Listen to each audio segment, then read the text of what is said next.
achieved.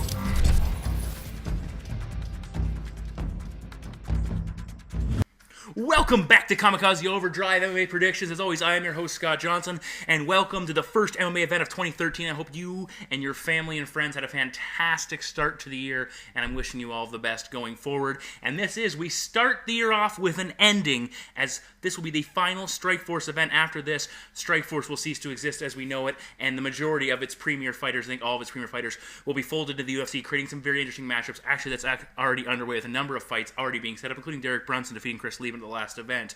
On this episode of the show, I'll be breaking down all 5 main card predictions. There are 6 preliminary fights that will be available over at kamikazeoverdrive.net. I urge you to go over and check them out. I'm coming off on a bad showing at UFC 155. I went 8-4 overall. It was a really fantastic looking night. I was 8-3 going into the main event, and then the first time I picked Velasquez to beat Dos Santos, this time I picked Dos Santos to beat Velasquez. I was wrong. Hats off to Kane. He fought fantastically. Finished 8-4. It was a good night. I was one win away, whether it was Junior Dos Santos, Chris Lieben, or Chris Carriasso earlier in the night, from having a great night. So either way, very close. Betting packs did pretty well. I nailed my number 2, 3, and 4 value picks. My number 1, 2, and 3 confidence picks. I think I had a little bit of success with the parlays and props. I did pretty well with the betting breakdowns, including saying if you're going to bet on the Miles Jury, Michael Johnson fight, don't bet on Michael Johnson. Put a bet down on Miles Jury. I did suggest that, and that worked out well if you followed that information.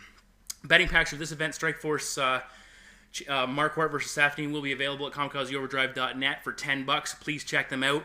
Of course, you can win 3 prizes from Walkoutware, $10 each to each prize winner to use at their website, so please check that out as well. And I started a new section of my site, and I want you guys to go and look at it. It's the public picks section, and what I'm hoping to do is make kamikazeoverdrive.net your number 1 destination for everything to do with MMA betting. And what the public picks section is, you go, and I have every fight posted. You vote on who you think is going to win each fight.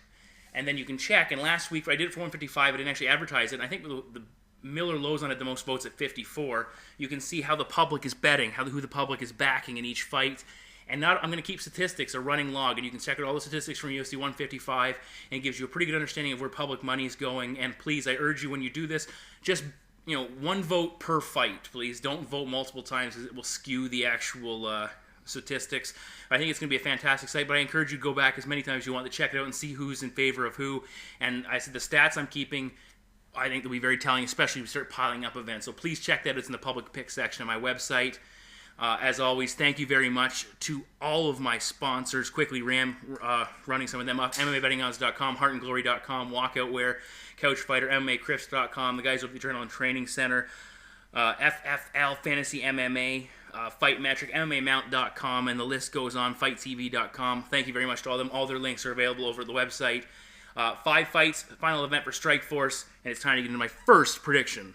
Our first prediction of the evening comes between 2 middleweight fighters, but it'll be contested at 194 catchweight bout as Ronaldo Jacare Souza, 16-3-0, former Strikeforce middleweight champion, battles UFC competitor Ed Shortfuse Herman, 27-0 with 1 no contest. Herman coming over to fill in for the injured Lorenz Larkin in this one-and-done appearance. Now, Jacare has won 2 in a row and coming off a knockout victory over Derek Brunson. Well, Ed Herman had a no contest against Jake Shields after Shields was disqualified, despite picking up a decision victory over Herman. Prior to that, Herman won 3 fights in a row. Now, this is a very interesting matchup, especially for Jacare, because a win here over Herman puts him right in the mix, because it really gives you an idea. He can start moving up the ladder because he's already beat a guy in the, I'd say, top 25 middleweights in the UFC. Both these guys are black belts, so they've got some certain grappling credentials. Souza, 12 wins by submission, including guys like Robbie Lawler, Matt Lindland, and Alexander Storm Shlamenko. Herman, 13 wins by submission. He tapped out Clifford Starks in his last fight. Guys like Scott Smith, Brian Ebersol, Kyle Noka have all gone down to Herman. Flipping the tables, Herman's also been submitted 5 times in his career. Damian Maia got him. Jason McDonald, Joe Dorkson, and Kazu Masaki also tapped him out. So certainly, Jacare's never been submitted in his career, so that's a huge advantage for Souza on the mat. I give him a grappling edge. Big issue in this fight, too, for me is Herman's IQ. Fight IQ, I think it really baffles me some of the times, some of the things he does. Against Clifford Starks, he had a clear advantage on the ground, but he was continuing to stand with Starks for the longest time anyway, and getting smashed with an overhand right, and really didn't take, and when he did eventually take the fight to the ground, he really took over that matchup and controlled it for the duration. Flipping the tables again, against Jake Shields, he had a significant striking advantage, but he refused to keep that fight standing, continually initiating the clinch, and every time he initiated the clinch, he was on the wrong end of the exchanges and lost that fight as a result until it was turned over. Now, he is a good grappler. He did show good grappling defense against Shield, but he was still on the bottom, he was still in the defense, and he was losing the fight as a result. Now, looking at Jacare, the key to beating Souza is defend or neutralize his grappling and then outstrike him. We saw Luke Rockhold do that. He was able to get up every time he was taken down. He was winning the striking. And even though Tim Kennedy lost the fight against Jacare, it was still close, and he's able to avoid the takedowns altogether and was landing a lot of shots, and it was made it a very close decision. Herman on the feet, he's a scrappy fighter. He's got a good uppercut. He's able to stop Tim Crater, use it multiple times against Starks. He needs to brawl Jacare here, but still keep enough distance that he can't get taken down. He has nice trip takedowns. Works very well from side control. Took the back against Stark and finished him. That's something I don't know how much he's going to want to go to the ground with a guy like Jacare. Now Souza improving striking. He's coming off his first knockout win. He uses kicks very well to judge the distance early, and he did get rocked by Robbie Lawler, so striking is still an area of concern. As far as grappling is concerned, he's dangerous. Clinch, body lock, takedowns, very nice. He'll just tie guys up and drag them to the ground. He does an effective job of attacking off the break with some shots when they separate from the clinch. He hurt Luke Rockhold a couple times with some big shots. He dropped Bristol Morunde with a counter, and against Derek Brunson, he was able to finish him off with a counter strike as well. Against Robbie Lawler, he continually pushed him to the cage and was running the pipe on a single leg, dropping down for a double leg, and that's how he was getting his takedowns. He's very tight on top. He always is looking for subs, and he's very effective if he gets in that side control position. It can work from there. Ed Herman is a very effective fighter, but when things are going well, but I think he makes some bad decisions. I think he'll continue to do that here. He will do enough to defend, but defending is not winning, so my prediction is Jacare Souza defeat Ed Herman by decision. Our next prediction is in the Strikeforce light heavyweight division is Gegard Mousasi, 32-3-2, battles Mike Mac Kyle, 19-8-1 with one no contest. Gegard Mousasi is coming off back-to-back wins, his last one over Ovince St. Preux back in December of 2011, while Mike Kyle is coming off a no contest against Rafael Feijiao, which he originally lost by submission. Now, this fight was originally scheduled, has been scheduled, this is the third time it's been scheduled and set up to go into action. So that's something that both these guys have prepared for each other in the past. And Mousasi has been out for over a year now, so cage corrosion could be a significant issue in the event, in this fight, especially if the fight, if he does not get off to a good start. Now, Kyle's coming up in no contest. As I said, it was a big step up against Rafael Feijiao, but originally he was rocked in that fight and submitted by Feijiao, so that's something to keep in mind as well. As you see, Kyle made that next step up and was unsuccessful. Now, Kyle, 12 wins by knockout. That's usually his big weapon anyway, is his ability to knock people out. But he has been knocked out himself 4 times. He's also been submitted 3 times, so he's certainly capable of being stopped in those fights as well. Big power in his right hand. We saw him drop Bigfoot Silva with that. He set it up wonderfully with a double jab and then threw that right cross, and he does that a lot. We've seen that a number of times from Kyle. He uses feints, a lot of movement, and he will punch the body. Against Alima in that fight, he was eating leg kicks with regularity and was knocking him off balance, and he was choosing not to check them, which is a major concern. And he was starting to let his hands drop in that fight, and he lets his head just sit up just a little bit too high. And against a talented striker like Mousasi, that could be a major concern. He does have takedown skills, clinch trips along the wall, will shoot from the outside and duck under opponent's strikes. And against Antonio Silva, he was able to control him from the top for almost an entire fight, first round anyway. Now, the reason I talk about the takedowns is Gegard Mousasi has had issues with being taken down. Against Keith Jardine, he was put on his back 6 times. When he lost his title against King Mo, 11 times. And even in the OSP fight, he was taken down twice.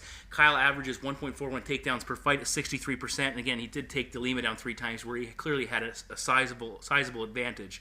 Now, Mousasi's very good off his back, many sub attempts. He is hard to keep down. Mo had a lot of success anyway, at least hard to control. But again, when you're on your back in most situations, and in most judges' eyes, you are losing the fight. Now, he showed improved wrestling, defensive and offensive wrestling against OSP. He used underhooks effectively to defend OSP's shot. And then he went on the offensive using trips, double leg, transition to the back when he got OSP down, which was very well executed. And he was very effective and landed some very good ground pound, especially with his elbows. Against Keith Jardine, he did shoot for 1 takedown, and he jumped on a standing guillotine as soon as he had the opportunity, which is something Kyle's going to have to watch for with his issues of being submitted in the past. Now, as I said, Mousasi's a very good striker, and that's where he's going to want to keep this fight, I would think. He's 5-0 kickboxing record. He's a very accurate counter striker, very relaxed, and he has power in his right. He likes to stand square to his opponents, which is something to watch because it gives him power in both hands and makes him a double threat when you're having to defend against him. He has very effective low and body kicks. As I said, Kyle already had issues with that, and he was throwing them against OSP. Mousasi circles away very well against his opponents. 69% striking defense, and opponents only hit him 1.05 times per minute, which says they're not getting a lot of offense if they have to stand and bang with Mousasi, and that's why we've seen so many guys in the past take him down. Now, against OSP, Mousasi showed more urgency, which was very impressive. He's too relaxed in the past. He was actually going for it, being very aggressive with his grappling, and I think we could see him mixing the grappling. I think the way I look at it here, Gegard Mousasi's going to take this fight, and it's either going to be via takedown and submission. He's going to hurt Kyle on his feet and submit him, or he's going to land a sub off his back if Kyle takes him down. Either way, my prediction is Gegard Mousasi to defeat Mike Kyle by submission. In the heavyweight division, Josh the War Master Barnett, 31-6-0, returns to action against Strikeforce newcomer Nandor the Hun Guelmino, 11-3-1. Barnett is coming off that tournament finals loss against Daniel Cormier in the Grand Prix via decision. Prior to that, he had whipped off a pretty impressive winning streak. Nandor, he's riding a significant winning streak of his own, very impressive. Now against lower competition, but he has won 7 in a row, 2 via TKO, 3 by submission, so that's very impressive. Now one thing with Nandor, relatively inexperienced against this level of competition. All 3 of his losses have come by knockout, so you can stop him, but he's a very tough guy. Now, one thing again with Guelmino, 10 of his 14 fights have ended in the first round one way or another. The biggest name on his resume was a loss to Sammy Schilt back in 2008 via TKO. Very big man, very tall, heavily muscled individual. So that's something to keep in mind against a guy like Josh Barnett, who is a very talented grappler. Now, striking for Guelmino, I've watched a lot of footage on him. He throws a turning side kick. He's a wild brawler, likes to close the distance and use the clinch, and he throws a lot of uppercuts from that clinch position. He prefers to take his opponents down, posture up for ground and pound, and he will try to pass. He constantly looks for submissions, and he really likes to attack the neck when an opponent shoots in on him.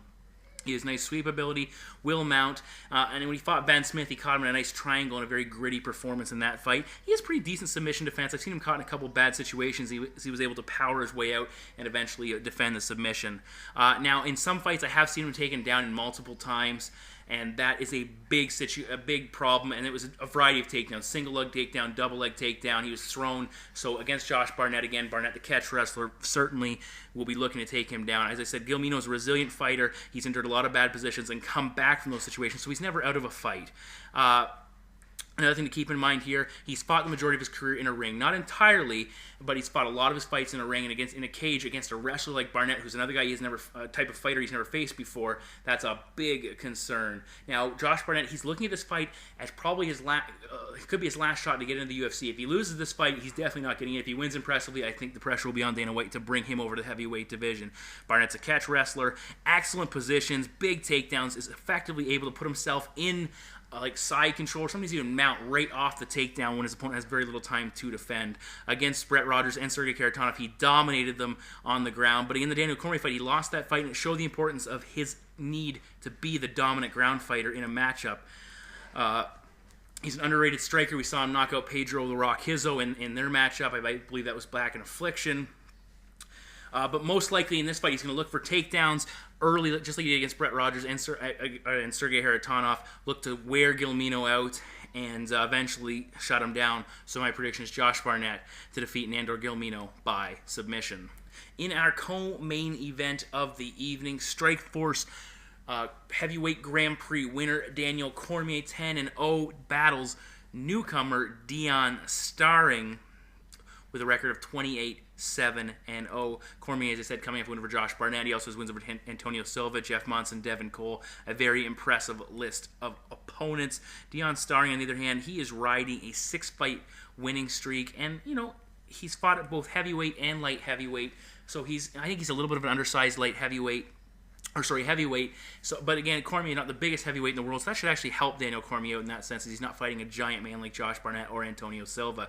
Now, one thing Cormier needs to be very careful of in this matchup is not to look past his opponent, as the UFC, and potentially might fight with John Jones, is on the horizon. Do not overlook an opponent like this. Now, a lot of people are criticizing this matchup, feeling that Starring is just going to be a walk in the park for Cormier, and the UFC has done this, or Zuffa has done this to get one last fight for Cormier before moving him over to their promotion. It'll be interesting to see how that plays out. Now, Sterling trained at Golden Glory alongside Alistair Overeem, and since he's moved back in preparation for this fight, moved back to the Black Zillions, again, to train with Overeem and prepare for a guy like Cormier, and that's a good move on Sterling's part. He spent the majority of his career fighting in Europe, I said, both at heavyweight and light heavyweight. Biggest names in his resume, Dennis Stonich. He fought Little Nogueira and lost that fight. I watched that one. Nogueira took him to school pretty badly. And he actually fought Akira Corassani, who fights 145 pounds. Long story behind that fight. He did beat Corassani, as he should, being a light heavyweight and heavyweight against a guy who's now fighting at featherweight. Sterling will shoot for takedowns. He's won a number of his recent fights by submission after scoring a lot of knockouts in early half of his career. So he's showing a well-rounded approach to fighting, at least finishing his opponents. But one thing in his recent string, he's won a lot of fights, but he's fighting lower-level competition. As I said, he got hammered by Nogueira when he moved up in competition, and that's something he'll be facing here against Cormier, a next level, one of the best guys in the business today. And one thing I've seen of him, he seems to freeze when he's under attack from his opponents. And against the guy with the hand speed of Daniel Cormier, that's not something you can afford to do, as Cormier will just keep blasting until you crumple. We all know what Daniel Cormier is all about. He's an all-world wrestler. He owned the much larger Josh Barnett with his ground game. He was able to take him down, put him on the mat, and I think he'll be able to do that here with regularity against Sterling. One thing with Cormier, he has the ability to dictate where the fight takes place. If he wants to stand and strike with you, he's going to do that. If he wants to take you down, he's going to do that. It's very difficult to defend that aspect. Very deceptive speed, especially in his hands. We saw against Antonio Silva through some pretty heavy combinations with power and eventually stopped Bigfoot in that fight. And one thing I said, he won't be undersized in this matchup as he was against Silva and Barnett, and that should really, we get an opportunity to see what Cormier is capable of doing when he doesn't have to deal with the size and potential strength advantage of other opponents that he's had to deal with in the past. One thing with Cormier, he appears to be getting in much better shape, as is potentially leading to a drop to 205 pounds. Hopefully his body responds well to that. Either way, what this fight comes down to is Daniel Cormier is simply the better fighter in all facets of the game. So my prediction is Daniel Cormier to defeat Dion Sterling by TKO. We move now to the main event prediction as the newly crowned Strikeforce welterweight champion, Nate the Great Marquardt, 35-10-0, will battle longtime Strikeforce competitor Tarec the Sponge Saffiedine, 13-3-0. Marquardt coming off his Strikeforce debut, an impressive knockout victory over formerly undefeated Tyron Woodley, while Tarec Saffiedine has won 3 in a row. Most recently, at the same event, defeating Roger Bowling, one event prior, defeating Roger Bowling by decision. Now, Marquardt, first and foremost, a significant advantage in experience and competition faced. He's fought for the title in middleweight. He's fought in some big fights there. Tarek's biggest opponent, besides maybe Scott Smith, was his fight against Tyron Woodley, which says a lot. This is a big step up for Tarec Saffiedine. It's his first real test. He's a top-level guy in a high-profile fight. Now, Saffiedine's a BJJ blue belt, and Nate, on the other hand, a second-degree black belt. So significant advantage to the grappling goes to the champion in this matchup. Physical advantage as well for the champion. 3.5 inches of reach and 4 inches of height. He's a former middleweight, and he's coming down. He looked fantastic. He's coming down here to welterweight, and that gives him a big size advantage over Saffiedine, especially if he wants to impose his physical will. Nate in his career, 9 wins by knockout, 15 wins by sub, 8 wins by decision. Very diverse fighter, can beat an opponent in a myriad of ways. For Tarec Saffiedine, only 1 win by knockout, 5 wins by sub, 7 wins by decision, so he's still working on his ability to put guys away, and that's something that will come with time and experience. Now, Tarec overall, statistically anyway, has the edge in strikes landed. He averages 4.18 strikes per minute compared to 2.82 for Marquardt. So big advantage, not quite double, but certainly a big number for Saffiedine. But take into consideration that Marquardt only gets hit 1.47 times per minute by his opponents. So Saffiedine might not have as much success in this fight as he had against guys like Tyron Woodley and Roger Bowling in those matchups with the landing of strikes. Now, again, Nate averages 2.66 takedowns per fight, which is something we're going to look at. He was able to put Woodley on his back. Now, Saffiedine, 86% takedown defense. Very impressive in that sense. Bowling tried 7 takedowns, went 0 for 7. Woodley went 3 for 7 and only landed takedowns early in that matchup. And Tarec has excellent defensive wrestling. Every time Roger Bowling tried to take him down, he was able to get the underhooks, establish the clinch, and turn that defensive position back into an offensive gain. Now, one thing we've seen with Nate, excellent hips in the clinch. Against Yushin Okami, a monstrous middleweight, he was able to reverse an Okami takedown into a top position, which is very impressive. That's something we'll have to see here. He can, should be able to execute something similar against Tarec Saffiedine. And he was able to put Woodley on his back, and Woodley's a very powerful, strong wrestler. Nobody's really been able to have success putting Woodley on his back until Nate Marquardt came along. Now, one thing again, Nate looked very good in his welterweight debut. There were a lot of questions. Nate's a big man. There were a lot of questions how he'd fare at 170. He looked very good. He went 4 rounds and did so and looked very effective. Another thing to keep in mind, he was coming off a 15-month layoff prior to that fight, and he looked that good. So now he's fought a little bit with more regularity, and he should look that much better in this appearance. Now, one thing, Nate was very aggressive versus Woodley. Now, he got caught coming in a couple of times, but at the same time, he really pushed the pace in that match, and that was impressive to me. He dropped Woodley with a big right hand, and he threw some nice straight combos, lots of feints, heavy leg kicks. He went for head kicks, spinning kicks. One thing he needs to do, he needs to lead more with the jab. He was throwing the right too often, looking for that big shot, and he needs to set things up against Tarec Saffiedine because Tarec's a very good striker. Nate was very strong in the clinch, was able to control and did a lot with his elbow strikes, eventually putting Woodley away from that position. Now, Saffiedine, as I said, very technically gifted striker. He does everything very well, throws good combinations, mixes up his hands and his leg kicks. He's an excellent counter striker. He changes stances up a lot, which can really give different looks to his opponents, and that really can cause problems. He has good movement. The guy does things very well, but the one knockout on his career, he doesn't have that big-time power. Even against Roger Bowling, he was effective against Bowling, but he never really hurt Bowling and put him in a position where he could have been put away. As I said, Tarec, a lot of variety in his attacks. He throws a lot of kicks. Very well. Excellent combinations. Really mixes things up effectively. Against Bowling, he was throwing a nice punch, low kick combo, and it really had Roger didn't know where to go in either of those situations. He was constantly having to defend those attacks. In the clinch, he was throwing some wonderful knees to the body. And again, tie up Bowling, deliver those knees, took the air out of him a couple of times. That's something to watch here. But again, I said Marquardt's very strong in the clinch, and it'll be very telling. And I think the clinch work could really decide how this fight plays out. Against Stinson, he had a significant reach advantage, or disadvantage, which he'll have here, but he moves his head so well. Saffiedine was able to get inside and land some big shots on Stinson because of that head work. But again, Tyler Stinson not on the same level as Nate Marquardt. Again, I keep going back to this. It's a big step up for Tarec in competition. But in that fight against Stinson, he was hurt from an elbow in the clinch and nearly caught an armbar. Those were a couple of situations, anyway, where he seemed to, he got flustered because his opponent was able to hurt him and had some success. He was backing up against Stinson, and he really allowed Tyler to control the distance in that fight, and he had to rely on his takedowns to retake control of that matchup. And against Nate Marquardt, I really don't see Saffiedine putting him on his back with any regularity. And even if he does there, Nate is such a tough guy to control on the ground. And against Roger Bowling, he was getting hit with some very big shots. Bowling was having success getting in and landing big power shots. He does have a good chin, but nonetheless, you're getting hit, and that's something that you do not want to do against a guy with the power of Nate Marquardt. What I like in this fight, I like Nate Marquardt's experience advantage, his size advantage. He should have a physically, a strength advantage when it comes right down to it. And I'm really impressed with Nate's technique and the way he looked at welterweight. Tarec's a good fighter, but he's not on Nate's level. So my prediction is Nate Marquardt to defeat Tarec Saffiedine by TKO. So those are my predictions for the final Strikeforce event, which will be taking place on the 12th of January, kicking off the 2013 MMA year. Please consider buying my bet packs. Certainly, we're putting all that information together. You can win some prizes at the very least if we don't have a good night. But I think we're going to have a good night, as I really like some of my predictions, especially some of the prelim upsets I will be predicting. Also, go over to the website, make your public picks in the public picks section, check out the stats, contribute there, and see what you can glean from that. As always, thank you very much for listening. We have a busy schedule ahead of us. Kamikaze Overdrive, MMA predictions, and I will see you back here next time for UFC on Effects 7.